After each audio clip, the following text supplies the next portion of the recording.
race number 14. And the race is on. Away we go. Fast to begin. Moving up is Tito Aru. Aimless as squeeze.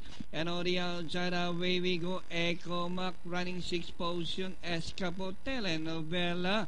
Third last Melody. Golden Top and I Survive is running at the tail of the field by about 7 to 8 lengths of the leader.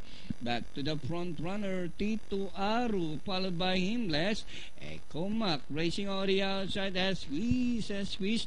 Away we go. On the outside is Escapo Telenovela. On the outside, Melody, Golden Top, and I Survive still running at the tail of the field. This time taking second last as they race the last 500. Tito Aru, Violent Canap, Echo Mac, Himless, as squeeze, away we go. On the outside, Escapo, then here comes I Survive, and ring the last 150. Tito Aru, Himless, Echo Mac, on the outside is Telenovela, and away we go. But Tito Aru by about 5 lengths, and nearing the finish line, Tito Aru being trained by Mr. Kaloy Makaraig. Second, Echo Mac. Away we go. Himless, I Survive.